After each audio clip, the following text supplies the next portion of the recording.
Grant had always been a sloppy drinker, but that night he crossed a line I didn't even know existed. It was his company's winter gala, crystal chandeliers, champagne towers, the whole corporate performance. I was standing beside him at the bar when his coworker, Cole, joked that Grant was lucky to have such a stunning wife. Grant chuckled, breath heavy with whiskey. Stunning? Cole, you should see her sister. Sienna's the real prize. Mara's just the backup plan. Cole froze. I froze harder. For a second, I thought I misheard him. The music was loud, people were laughing, glasses clinking. But the words were too sharp to be misunderstood. What did you just say? My voice didn't even sound like mine. Grant blinked at me like he'd forgotten I was standing right next to him. Relax, Mara, I'm just messing around. No, I said. You said you settled for me because you couldn't have Sienna. Grant shrugged, an actual shrug, as if this wasn't a marriage-detonating sentence. Sienna was too young when I met you both. You were the logical choice. Same family, similar looks, just more appropriate, I said. He didn't deny it. That's the moment something in my chest cracked, slow and sickening. 8 years of marriage reduced to a logical decision and matching DNA. We left the party while people pretended not to stare. In the car, he tried to undo the damage. You're twisting my words, he said. I never meant you were a consolation prize. You literally said I was the backup because Sienna wasn't an option. He gripped the steering wheel. She's obviously beautiful, everyone knows that, but I chose you. No, I whispered. You settled for me. He opened his mouth to argue, but my phone lit up Sienna calling. I answered on speaker. Are you okay? She asked. Cole's wife told me something happened. Something about Grant saying he married the wrong sister. Grant's face drained of color. I didn't protect him. I didn't soften it. Sienna, ask him yourself. She did, and Grant choked. Then Sienna said the sentence that flipped his panic into pure fear. Mara, come stay with me tonight. Bring the kids. I'm leaving the door unlocked. Grant looked at me like he finally understood he'd detonated his own life. But he didn't know how much worse it was about to get. Because the moment I reached home and started packing, I discovered something in Grant's nightstand that proved he hadn't just misspoken. He had been planning this nightmare from the start. The moment we got home, Grant followed me from room to room like a panicked shadow. Mara, stop. You're blowing this out of proportion, he kept saying, voice cracking like he finally realized the gravity of what he'd confessed. I didn't answer. I went straight to the closet, dragged out suitcases, and started packing the kids' clothes with mechanical focus. Socks, pajamas, their favorite stuffed animals. He hovered in the doorway. You're not leaving. Not over a stupid joke. I snapped the suitcase shut. You don't get to tell me what I leave over. Our kids were asleep, unaware that their father had just detonated the foundation of our family. I moved quickly, loading essentials, paperwork, chargers, their winter coats. Grant grabbed my arm. Mara, stop being dramatic. I yanked my arm free. You told your coworker I was the fallback because you couldn't have Sienna. That isn't a joke, that's who you actually are. He didn't deny it. Instead, he looked at the floor and muttered, I was drunk. Drunk people tell the truth, I said. He flinched. I went into our bedroom for one last sweep. My hands were still shaking when I pulled open the top drawer of his nightstand, looking for a spare phone charger. But I didn't find a charger. I found a journal, an old leather notebook he used back in college. I assumed it was empty. It wasn't. The first page was dated from the summer we met. The entry made my stomach twist. Sienna walked into the backyard today in that blue sundress. God, she's unreal. Too young, though. Mara's older, stable, appropriate. Getting close to her means staying close to Sienna. It works. I stopped breathing. My hands trembled so hard the page blurred. I flipped to another entry, dinner at her parents' place. Hard not to stare at Sienna, but I played it cool. Mara's attached already, might as well commit. One day, things could change. Commit. Commit because I was convenient. The worst one was the entry written the week he proposed. Marrying Mara makes sense. Her family loves me and I'll be around Sienna more. Logical choice. Logical, appropriate, backup plan. Exactly the words he'd thrown at me tonight, but written years ago, sober, intentional. This wasn't a drunken slip. This was a blueprint. I took photos of the pages as evidence, each one making my stomach twist tighter. Then I shoved the journal back into the drawer, zipped the suitcases, and walked past Grant without a word. "Mara," he whispered, What did you find?" I didn't answer, because if I opened my mouth, I'd scream. I carried the suitcases into the hallway, my pulse hammering. I wasn't leaving in confusion anymore. I was leaving with the truth.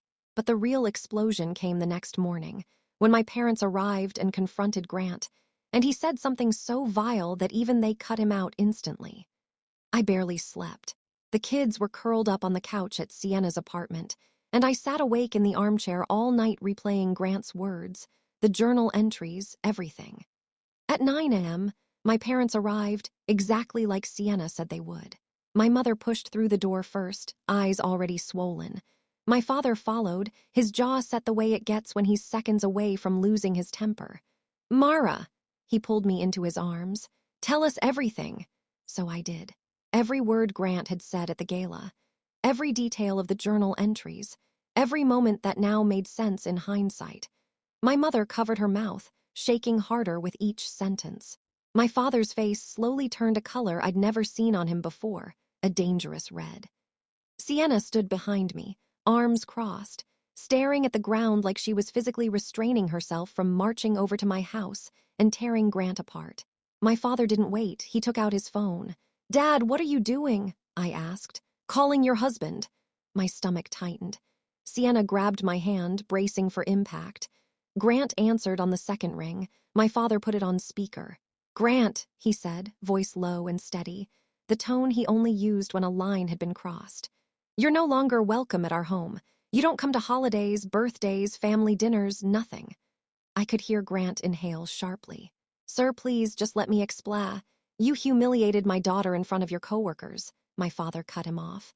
"You demeaned her. You degraded her. You dragged her marriage through the mud by comparing her to her own sister." "It wasn't like that, and you've been doing it for years," my father snapped, "according to your own journal."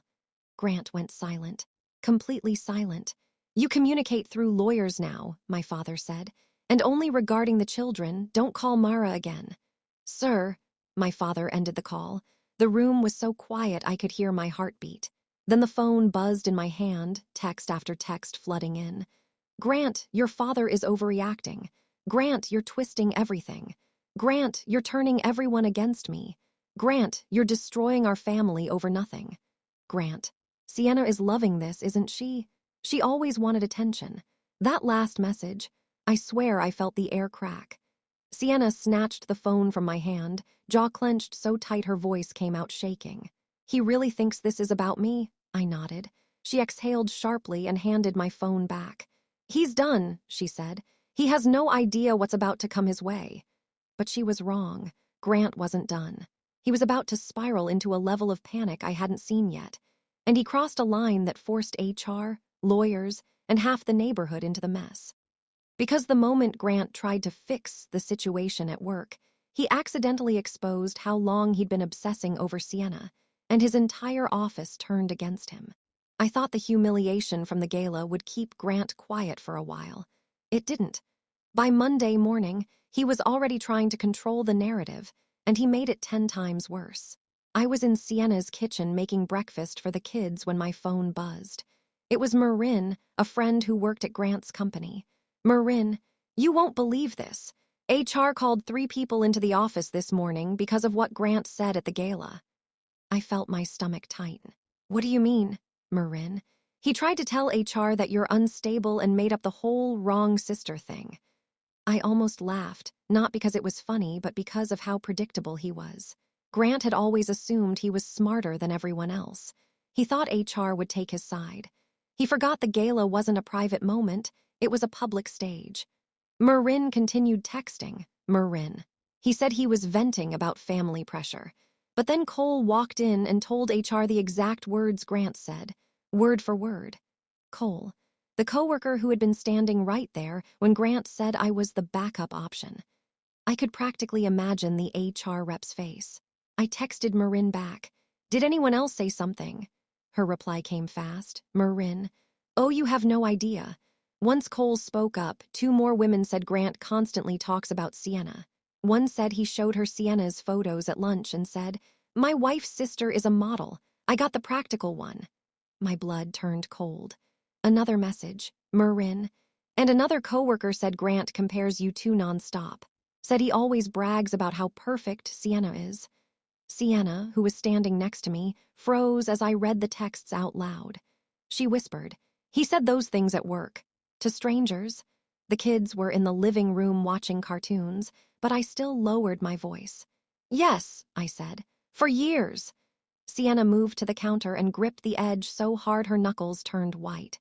"Gross doesn't even cover it," she muttered. And then Marin sent the final message, the one that made my jaw drop. "Marin, HR is officially launching an internal investigation. Senior management is furious. He wasn't supposed to bring family into work like that, and now there are multiple complaints. This is bad for him, Mara, really bad." Good.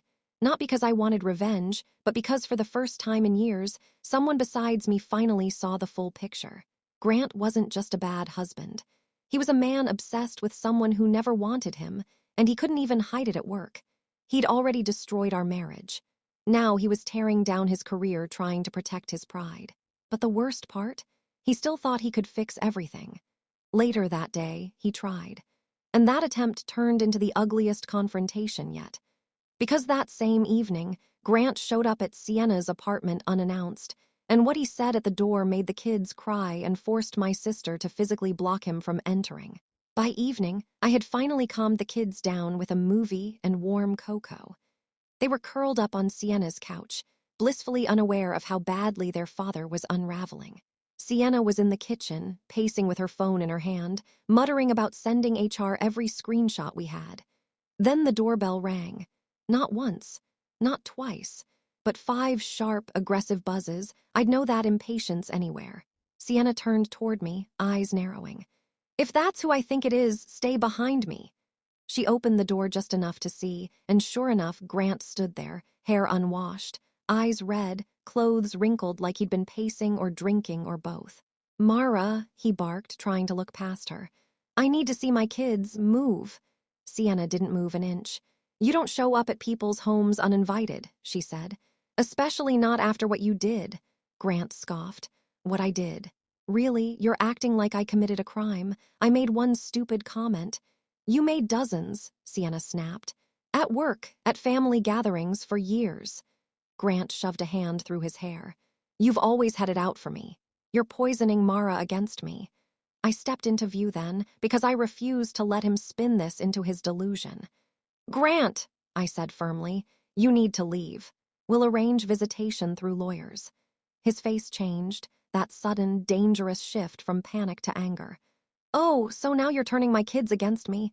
Sienna got to you, didn't she? She's always been threatened by what we had." Sienna actually laughed. "What you and who had me, don't flatter yourself." Grant's jaw clenched. "I know you've always been jealous," he said, voice rising. "You hated that I picked Mara over you." Sienna blinked like she couldn't believe he was real. "You didn't pick anyone," she said. "You settled for someone you thought would tolerate your ego." That's when the kids peeked around the doorway, hearing the raised voices. My son's face crumpled immediately. "Mommy, why is Daddy yelling?" Grant softened for half a second, putting on his fake fatherly voice.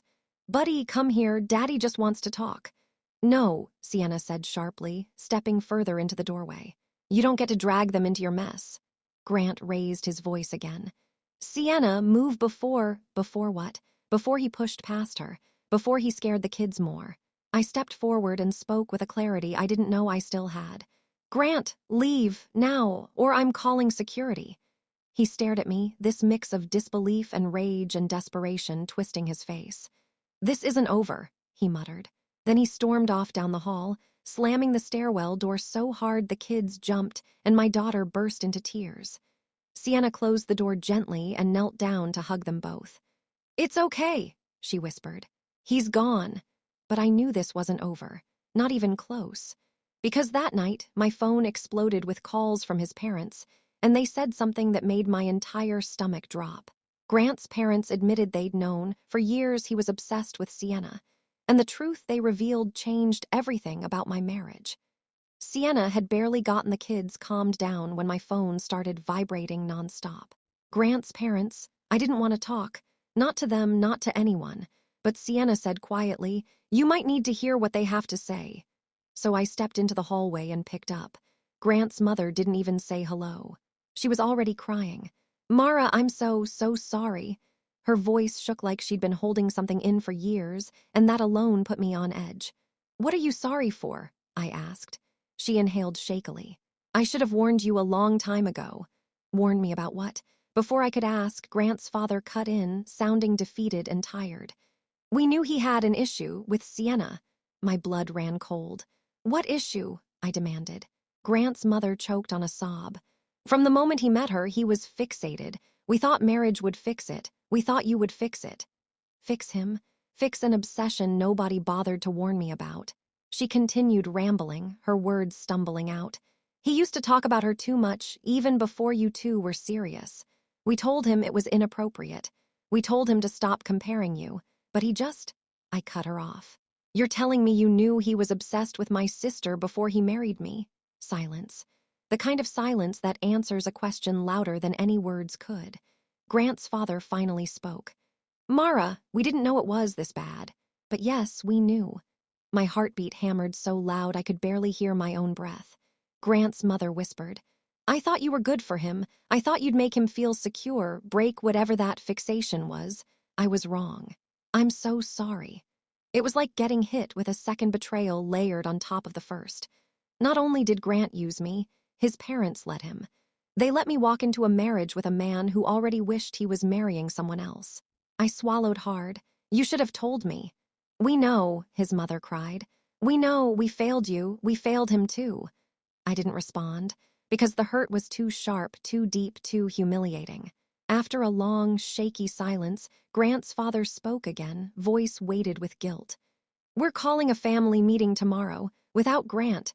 We need to make things right, whatever that looks like." I ended the call before I said something I couldn't take back. I walked back into the living room, feeling like my skin didn't fit anymore. Sienna looked up from the couch, concern shadowing her face. "What did they say?" she asked. I stared at her, shattered and furious and exhausted. "They knew," I whispered. "His parents knew for years." Sienna's expression darkened instantly, a cold, protective anger. "Mara," she said quietly, "that means there's more. There's always more."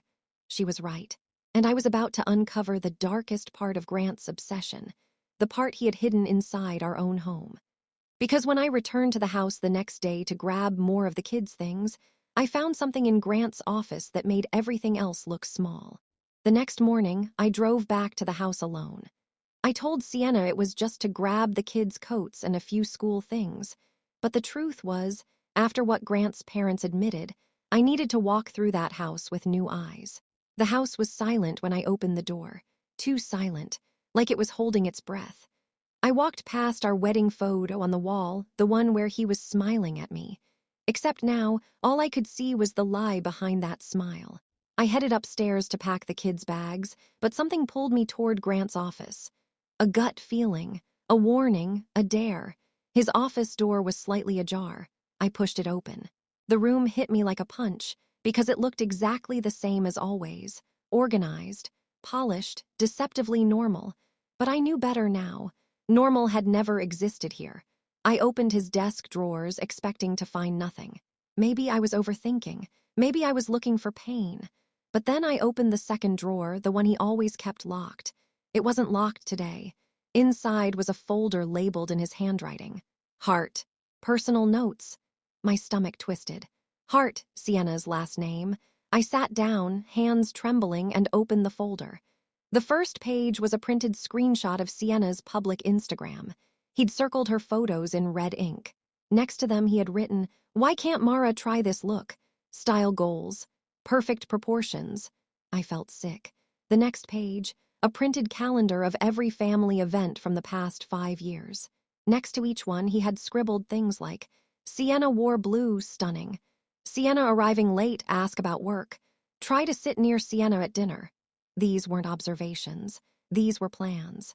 Then came the worst part, the spiral notebook pages. Grant had written paragraphs about her. If I had met Sienna first, everything would have been different. She's the kind of woman who lights up a room. Mara blends into the background. I settled because timing was off. Life is unfair. Page after page, year after year, an obsession he nurtured like a hobby. I realized something as I stared at those notes. He hadn't compared me to Sienna because he was careless. He compared me to her because he was documenting the comparison, constantly feeding it, validating it, growing it. He wasn't just obsessed. He was meticulous about it. I took photos of everything, shaking, disgusted, furious. Then I shoved the folder back where I found it and zipped the kids' backpacks. On my way out, my phone buzzed. A message from Grant. "Grant, I'm coming over tonight. We need to talk like adults." I almost laughed. Talk. After 8 years of being measured, ranked, and logged like data. No, but the situation was about to get far more complicated. Because when I returned to Sienna's apartment, we weren't the only ones waiting. Someone unexpected was sitting in the living room, and the truth she brought with her changed everything about the divorce. Grant's workplace had finished their internal review, and HR showed up at Sienna's apartment with information I never expected to hear.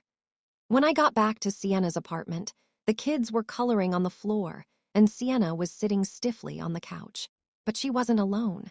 A woman in a navy blazer sat beside her, holding a folder and looking like she'd come straight from a conference room. Sienna stood as soon as I walked in. "Mara," she said, "this is Dana Mercer from Grant's HR department." My pulse jumped. Why was HR here? Dana offered a sympathetic smile. "I'm sorry to show up unannounced, but some information came out that you need to hear." I sat down, bracing myself. "First," she said gently, "I want you to know that your husband did, in fact, file a formal complaint trying to portray you as unstable." I rolled my eyes. Of course he did. "But," she continued, "since we'd already collected statements from the gala, it didn't go the way he expected." She opened her folder and showed me a printed document. 6 employees reported past comments he made about your sister, not just once, repeatedly. Sienna sank into a chair. "What kind of comments?" Dana hesitated before reading. "If I'd met Sienna at the right time, everything would have turned out better." Another note. "My wife doesn't put in the effort like Sienna does." And another. "Sometimes you marry the practical choice." I felt my stomach turn. Dana looked uncomfortable as she continued. 2 women said he used to show them Sienna's photos during lunch breaks, unsolicited, and talk about her body. One of them actually filed a sexual harassment complaint today because she felt pressured to pretend it didn't bother her. Sienna buried her face in her hands. "Oh my God," Dana nodded. "I know this is painful, but it's important you understand the scope." "Is he going to be fired?" I asked. "Not yet," she said carefully, "but HR has officially removed him from client-facing duties. And the investigation isn't over." Sienna let out a low whistle. "That's corporate speak for he's screwed." Dana didn't deny it. Then she added something that made my skin crawl. "Mara, he was overheard 3 months ago referring to you as the compromise." That word hit harder than backup or consolation. A compromise. Like he settled for me the way someone settles for affordable furniture or a cheaper vacation package. I exhaled shakily. "Thank you for telling me." Dana closed her folder. "There's one more thing." I tensed. "We heard he showed up here last night and caused a disturbance. If he comes back again or tries to intimidate you, please report it. We'll cooperate fully with legal action." Her eyes softened. "Men like your husband often escalate when they feel their control's slipping." That sentence sat heavy in the room. Before leaving, Dana handed me her card and said, "Document everything, every call, every message, every visit." After she left, Sienna turned to me with fire in her eyes. "You hear that? He's not just losing you, he's losing his professional image, too." I nodded numb, but Sienna wasn't done. "Mara, you need a lawyer immediately." I sighed. "I know," but I didn't know how urgent everything was about to become. Because within 24 hours, Grant escalated things far beyond angry texts or surprise visits. And his next move, it forced me into a lawyer's office faster than I could pack another suitcase.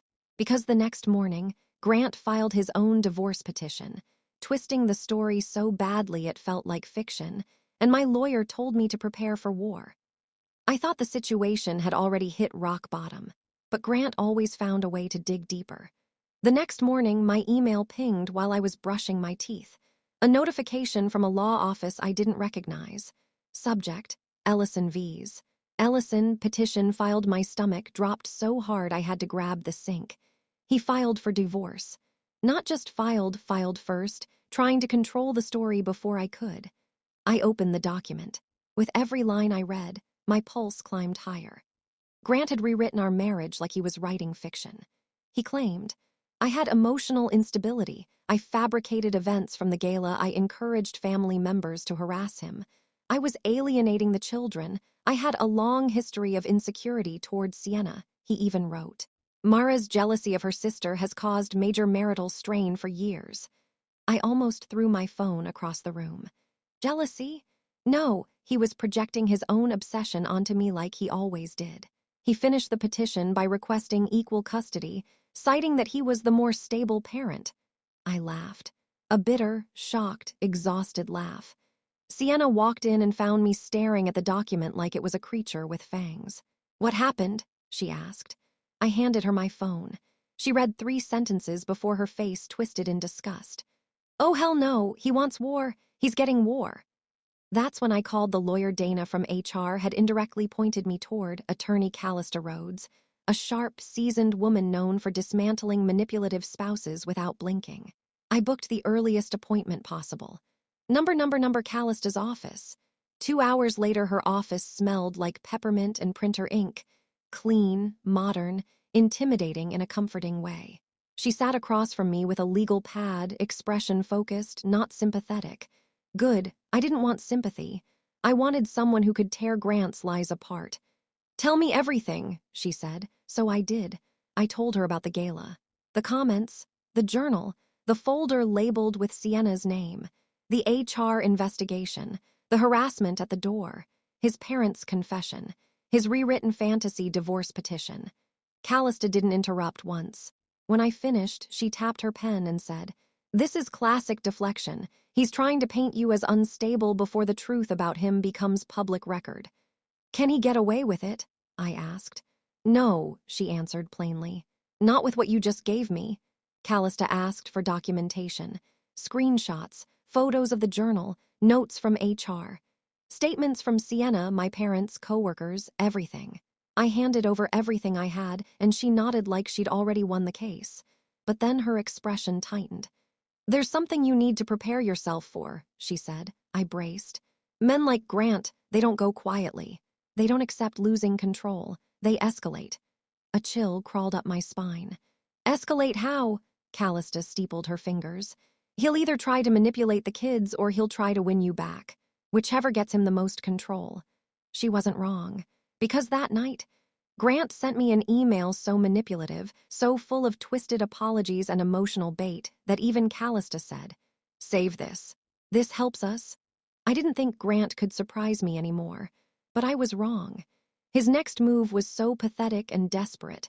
I swear I saw the last piece of love I had for him die instantly.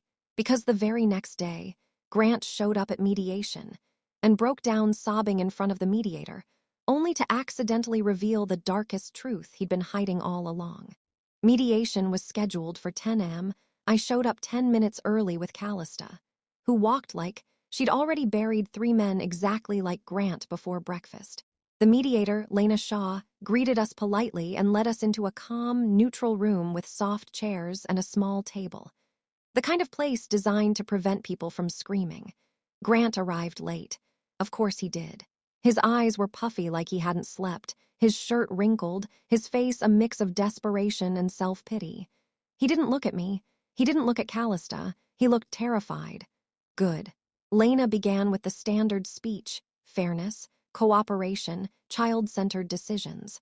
Grant nodded dramatically, as if he were the wounded party in a tragic romance novel. We were 5 minutes in when he started. Mara, he said, voice cracking, I know I messed up, but we can fix this. We can go to counseling. I'll stop comparing you to... Callista's foot pressed lightly against mine under the table. She didn't have to say anything. I already knew not to respond. Lena raised a hand. Mr. Ellison, let's focus on the parenting schedule.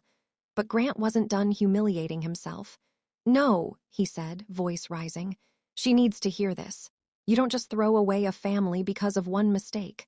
One mistake, I finally said, unable to stay silent. His eyes flicked to mine. You know what I mean? Yes, I said coldly. A mistake you wrote about for 8 years. His entire body froze. Lena looked confused. What do you mean? Grant swallowed, hard. He looked like he'd been punched. Under the table, Callista silently slid her folder toward the mediator. Miss Shaw, Callista said calmly, we have documentation proving a long-term pattern of emotional mistreatment and inappropriate fixation toward Miss Ellison's sister. Lena's eyebrows shot up. Grant's face drained of color so fast I thought he might faint. Callista opened the folder with surgical precision. Here are photos of Mr. Ellison's journal entries dating back years, detailing comparisons between his wife and her sister, including explicit statements such as, Grant shot up from his chair. Stop, he yelled, hands shaking. You're twisting things, it wasn't like that. Lena's voice was quiet but firm. Sit down, Mr. Ellison. He didn't. He started pacing like a trapped animal. I just admired her. People admire people. It doesn't mean I didn't love my wife. You didn't admire her, I said. You studied her, ranked her, objectified her. You turned my sister into a fantasy and me into the scraps. Grant's voice broke into something between a sob and a growl. She was supposed to choose me. The room went silent, dead silent. Even he seemed shocked by the words that flew out of his mouth. Lena slowly lowered her pen. What did you just say? Grant pressed his hands to his face, voice muffled and frantic. When I met both of you, I thought she'd want me. I thought if I stuck around the family long enough, she'd see me differently. He looked at me then, truly looked, and I realized exactly why my marriage had felt hollow for years. I was never the main character in his story. I was the placeholder. Lena leaned back, stunned, horrified, and completely done pretending neutrality. Mr. Ellison, she said slowly, you do understand that what you're describing is emotional exploitation of your wife and an inappropriate fixation on her sister, correct? Grant sank into his chair, shaking. He knew, we all knew, and with that single confession, everything shifted. He had no leverage left, no narrative left to twist, no dignity left to fake, and the fallout was only beginning. Because the moment the mediation ended, Grant tried to spin the story again. But what happened at his workplace the next morning destroyed every last piece of his reputation. After Grant's meltdown in mediation, there was nothing left to say. Lena ended the session early. Callista walked me to the car like a bodyguard protecting a witness. And Grant sat in the lobby afterward with his head in his hands, refusing to look up. I thought maybe this was the end of his spiraling. But men like Grant don't retreat when the truth corners them. They scramble. They panic. They destroy themselves trying to salvage an ego too fragile to survive honesty. Number, the office implosion the next morning. My phone buzzed at 7:14 a.m. It was Marin from his company again. Marin. Holy hell. He just got escorted out of the building. I sat up straight in bed. Escorted out? Why? Her messages started coming in rapid fire. Marin. He tried to clear things up with HR before the report was finalized. Marin. He brought printed photos of Sienna as context. Actual photos, Mara. My stomach lurched. He what? Marin replied. Marin. He told HR that you were jealous and exaggerating because Sienna was more successful. HR asked him how that was relevant and he started ranting about how Sienna was meant for him and you were the practical one. Loudly. I closed my eyes. He was repeating the same sickness he spilled in mediation, but in a corporate boardroom. Marin, someone recorded him shouting. It's already circulating in the office group chat. Then, Marin.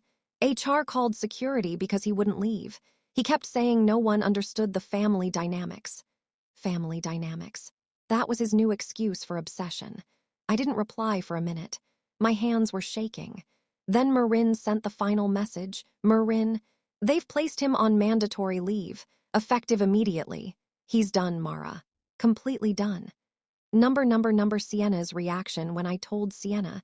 She stared at the wall for a full 10 seconds before saying, he tried to use my photos to defend himself. That's not just delusional, that's dangerous. Dangerous. The word stuck with me because she was right. This wasn't desperation anymore. This was a man losing control and reaching for anything anyone to grab onto, even if it meant dragging us deeper into his instability. Number, the call from his mother around lunchtime. My phone rang again, Grant's mother. I almost declined, but something made me answer. She was whispering like she didn't want anyone to hear. Mara, they suspended him. He's furious. He's blaming you. He says you ruined his life. I clenched my jaw. No, he ruined it himself. I know, she said, voice breaking. But you need to be careful. He isn't thinking clearly. My stomach tightened. What does that mean? She hesitated. He said he's coming to talk to you. He said he deserves to see you face to face because he hasn't said everything he needs to say. Every instinct in my body lit up like a siren. This wasn't reconciliation. This wasn't closure. This was obsession looking for a target. Number, and then the knock came. That evening, right after I put the kids to bed, 3 slow, deliberate knocks, not frantic, not apologetic, planned, calculated. My blood ran cold, because I knew exactly who was on the other side of that door. Grant showed up at my apartment, uninvited, unhinged, and with a confession that made the hair on my arms stand up. It wasn't an apology, it was a revelation, one that changed how I saw every moment of our marriage. The 3 knocks weren't loud. They weren't angry. They were worse than that, calm like he rehearsed them. Sienna wasn't home. The kids were asleep in their rooms. And I stood frozen in the hallway, staring at the door, every instinct telling me to call security. But I opened it, because I needed to end this. Grant stood there with a hollow look in his eyes, not drunk, not hysterical, just empty. Mara, he said quietly, we need to talk. I kept the door only halfway open. You shouldn't be here, this is harassment. You need to leave. He ignored that. Instead, he lifted his hands like he wanted to show me he wasn't dangerous. I'm not here to fight, I'm here to explain. I don't want your explanation. Well, I need to give it. That sentence made my skin crawl. He still thought his need mattered. I stepped into the doorway, blocking his view inside the apartment. What do you want? He exhaled shakily and leaned against the doorframe. I didn't start out obsessed with Sienna, he said. My heartbeat thudded in my ears. Do not, I warned, start this again. He shook his head. No, you need to hear the truth, all of it. And then he said the words that shattered every remaining illusion. It wasn't Sienna I wanted first, it was the family, I blinked. What? He swallowed. When I met you 2 at your parents' barbecue, you both came from everything I didn't have. Stability, warmth, support, a close bond I wanted in. I wanted that life. My stomach twisted. So you chose me because you wanted my family? Not chose, he corrected. Strategized. A cold chill seeped down my spine. He continued, voice low and eerily steady. I figured Sienna would end up with someone successful and out of reach. But you were grounded, responsible, predictable. You were the doorway. The doorway to what? I whispered.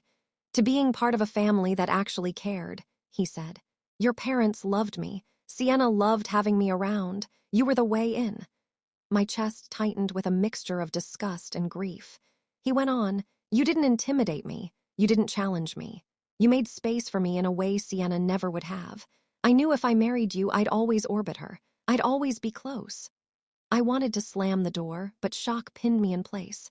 Then he said the darkest part. When I realized Sienna wasn't going to choose me, I told myself maybe one day she'd regret it.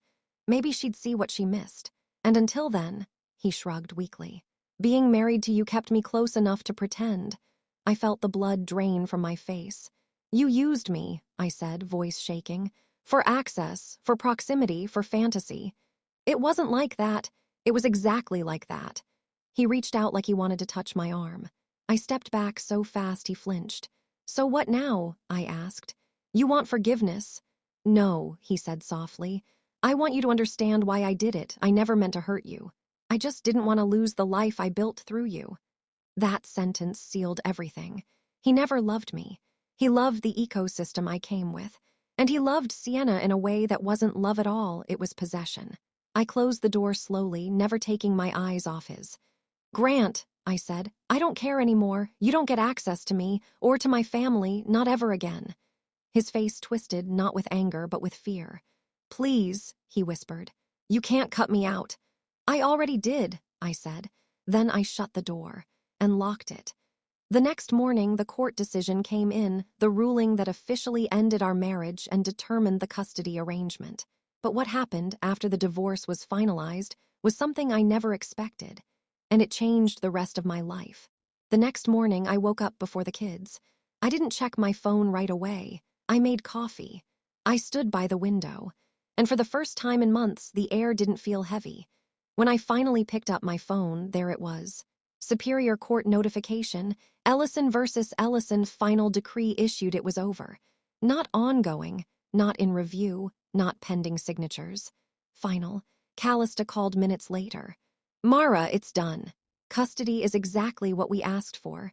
You have primary decision-making rights. And the judge highlighted the emotional harm Grant caused. I let out a breath I didn't know I'd been holding for 8 years. Grant didn't fight the ruling. He didn't even show up in person, probably too busy drowning in the consequences of his own actions. I hung up and looked around my apartment, our apartment, small but peaceful, warm, filled with drawings taped to the walls. A home that wasn't built on comparisons. A home that wasn't built on someone else's fantasy. A home that was mine. Number, what happened after people assume the end of a marriage is the hardest part. It isn't. The hardest part is rebuilding the version of yourself you abandoned to make the marriage work. And I realized pretty quickly that I had abandoned a lot of myself. The first sign of change came from my kids. My daughter crawled into my lap that evening and said, "Mommy, you smile more now." That broke me in the best possible way. My son started talking more, his silly stories, his big questions, everything that used to die under the tension in our old house. Our home became loud again, alive again. Sienna became my anchor. My parents became my shield. My friends became my reminder that I had a life outside the shadow Grant forced me into. And slowly, painfully, steadily, the grief turned into clarity. Number, and then something unexpected happened 6 months after the divorce. I was at the park with the kids when a man sitting on the bench beside us said, "Your son draws dinosaurs like he's been studying them for years." I laughed and said he basically had. We talked. Nothing romantic, nothing suggestive, just 2 adults having an actual conversation. He asked about my job, not my sister. He looked at me, not anyone else. He didn't shrink my existence or inflate someone else's. He treated me like a person worth listening to. A normal interaction, the kind I had forgotten existed. Driving home that day, I realized something. Grant didn't break me. He just broke the version of me that accepted being second place. The real me, the one I buried to survive that marriage, was coming back. Piece by piece. Day by day. Strong, loud, whole. I wasn't a consolation prize. I wasn't a placeholder. I wasn't a doorway. I was the woman who walked away. And for the first time in 8 years, I finally felt like the main character in my own life. The end.